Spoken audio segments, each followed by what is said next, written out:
Hey, Gary. How are you? Good. There was some footage put out yesterday by the club of the first team squad training. And Dominic Solanke didn't appear to be featuring. Is there an issue with him?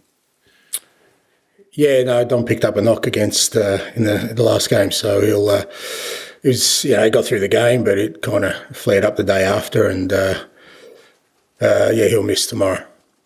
A blow, obviously, because he played well in parts, didn't in his debut. Very well, yeah. Mm.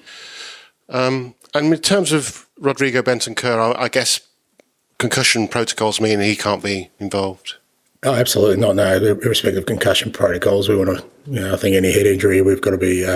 We're always going to be a little bit more conservative from my perspective. So, good thing is he's bounced back really well. He's sort of done all the tests and he feels good. But we'll take our time with Rodrigo and make sure he's absolutely 100% before we put him out there again. And the obvious football decision would be that means that Yves Bissouma would play. Is he reintegrated? You're picking the team for me, Owen. No, that's why I asked the questions and you answer them. It sounded like it, though.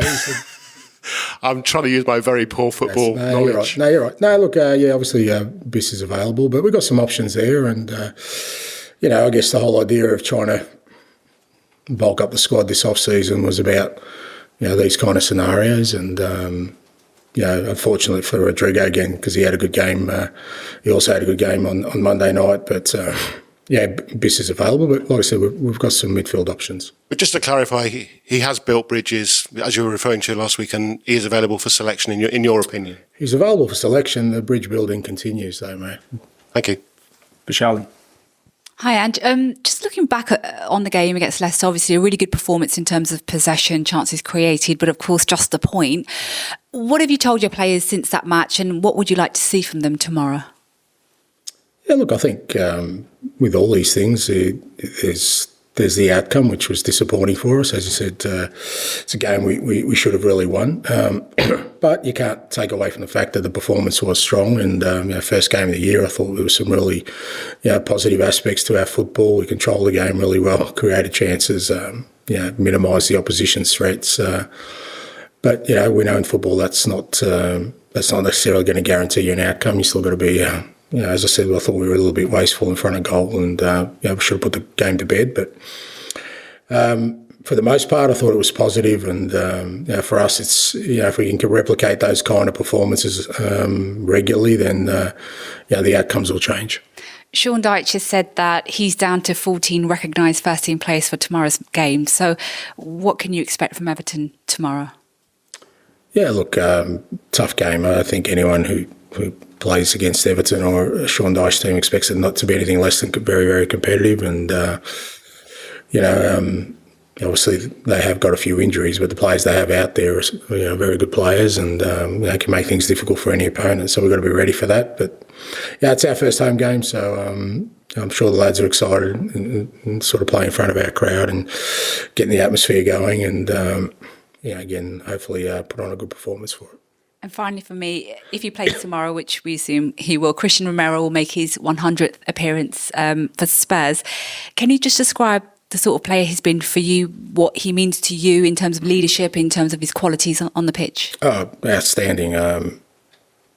Obviously, with all these kind of things, you have a sort of an image of a player from afar. And before I got here, I thought, he's going to be really important to me, because he's such a fantastic centre-back and for club and country. But, being here now and, watching him, the way he trains, the way he plays, unbelievably strong mindset, absolute winner in everything he does. He's been really important. He was important last year and he will be really important moving forward because he is one of the players that, within this group that has achieved things from a team perspective. I've always said those kind of things are transferable. He's won a World Cup, they won the Copa America. So he's been part of a successful team and, I think he's a real strong influence in the group and it's great he plays his 100th game tomorrow and hopefully, I know he'll perform at the level he always does. He's very consistent, but hopefully we'll make it a special day for him. Ian. Hi, Ange, how are you? I'm good, mate. Always important to start the season well, but especially first home game. Is that how you see things? Because if you're going to have a good season, then like last year where you started well, make sure tomorrow's a good performance, a good result. Yeah, it certainly helps, and you want to start off with a good performance. And like I said, the first game at home, and we had a good performance last week, but we've got to turn a good performance also into a victory. And we were really good at home early last year, and we really set sort of a real good standard in terms of the kind of football we played here. So looking forward to tomorrow. We want to get off to a good start at home. Throughout last season, you were telling us, especially away from match days in training, it was about getting the team to get to know what you want from them, imprinting your philosophy, as it were. How close to, not the finished article are they, but how close to really understanding now when they go out on the pitch what you want them to do are they? Well, look, we're definitely further down the track, and I think for the most part, the players, particularly the ones who were here from last year, have got a pretty good understanding. But but even that's constantly evolving. In terms of the way we want to play, depending on the sort of players we have, and how we're progressing as a team.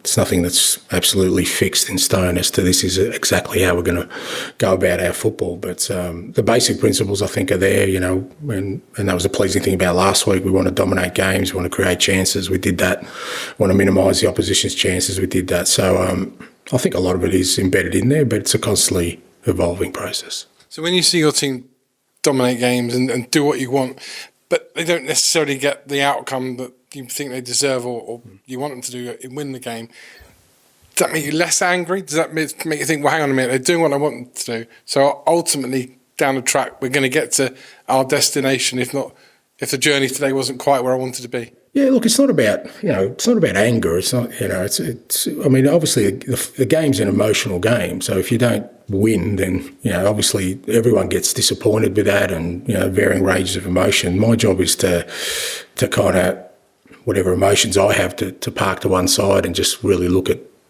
how we played, because that's. I've said 1,000 times. We could have won 1-0 last week, but if we didn't play well, I'd be certainly more concerned than sort of playing well and not winning the game. There's concerns on both aspects, but certainly more concerned because that's harder to fix. A performance that's not us is a lot more difficult to navigate than us playing well and not getting the result. Hi, Ange. Could I ask you about Wilson Odobert? Is he ready to make his debut tomorrow? Yeah, he's available and he's trained, so he's available. Excellent. And that was a bit of a signing that was kept under wraps. We didn't really know a lot about it, and then it sort of just happened. How did you sort of sign him? Why did you sign him? And what was the thinking behind it? We went through the same sort of processes, and he was one we identified really early on.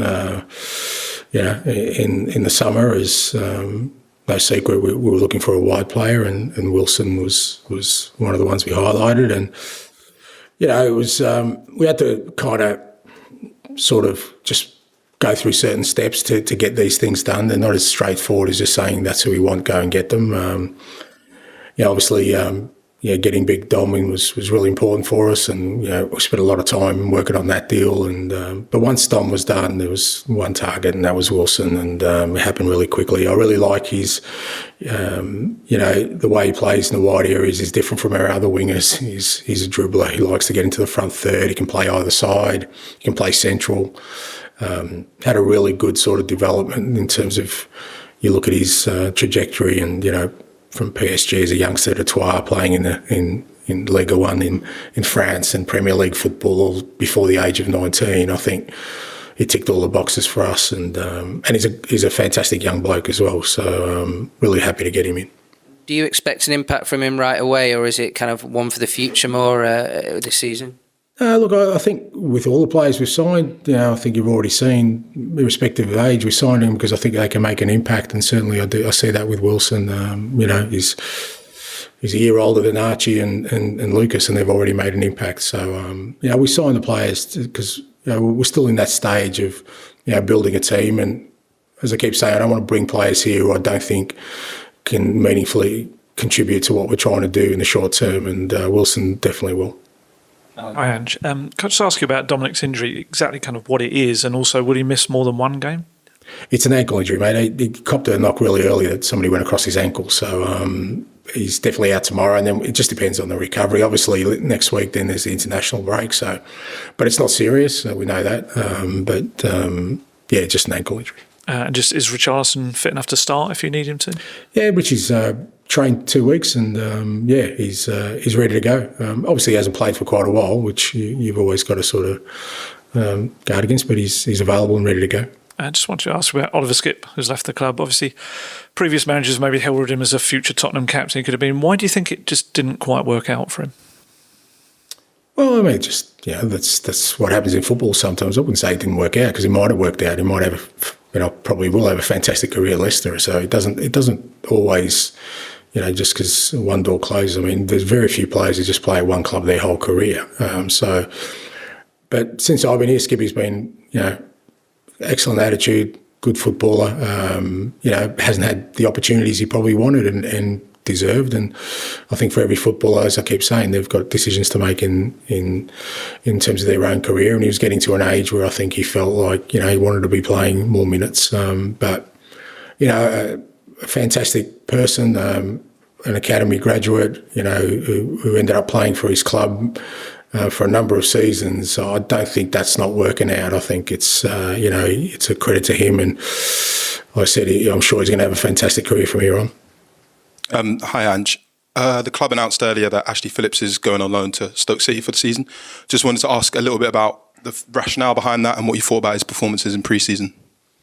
Yeah, Ash. I think it's a really good loan for him. Going to Stoke. Obviously. I guess with the younger players, it's a balance between, well, if we keep them in the squad, are they going to play meaningful minutes? And, with Asher, we didn't feel that was going to be the case. And, he sort of played the back end of last year at sort of, fairly regularly at Plymouth, and we feel like he needs to play more football. Centre-backs, it's a bit of a trickier position. Sometimes, players need more game time to develop and improve rather than just training. And, we felt it was the best decision for him. Can I just check on Pedro Porro, and who appeared to come off? Yeah, he's fine, mate. Yeah, he trained and bounced back okay. And anyone else that you're expecting to be out? No, everyone else. Everyone else is all good. Thanks. Okay, we'll finish this section with George, please. Hi, and just going back to Ash Phillips, that leaves you with 4 recognised centre-backs. Are you kind of happy with that depth, or is that an area that you might try and do something over the next week or so? No, look, I think obviously we've got Radu, who's is going really well, training really well, and Ben can play centre-back as well. So Archie can fill at centre-back, so I think we're okay. And just with Archie, I guess he's a candidate to play tomorrow instead of Bentancur. He's obviously very young into his career, but he showed incredible depth and versatility. Do you think long-term 6 is potentially where his position is going to be? Who knows, mate? I mean, everywhere we've put him so far, he's looked really comfortable, and it's a credit to him that he's sort of adjusted to Premier League football. I mean, that was him and Lucas's first Premier League game last week, and they came on and made an impact, which is fantastic for us when you think about 2 18-year-olds who are already making an impact. But we'll see with Archie. Like I said, he's obviously a very smart young man in terms of receiving information. So whatever position we put him, we kind of try and guide him through that, and he takes that on board really well. And it's going to be an asset for us. I mean, look, we're one game into a 50-plus game season, so I'm sure he's going to play a lot, and he might play a number of positions. And where he ends up, mate, I think he'll be the master of his own destiny in terms of that. And just finally, with the transfer window shutting in a week, how kind of active do you expect the next week to be? Is outgoings a big area that you sort of want to push to get a few more out? Yeah, look, we're still, probably a couple more who probably will go out. But we've done a fair bit of work, in the last 12 months in terms of the squad. As much as, the focus has been on getting guys in, we've changed the squad a fair bit. We've brought down the demographic a fair way. I think we've brought in footballers who are more sort of suited to playing the football we want to play and moving forward. So there's been a lot of work done in that area from our perspective. But But with a week ago, there's still a little bit to do. Okay, we'll end the broadcast section there and move on to the embargo.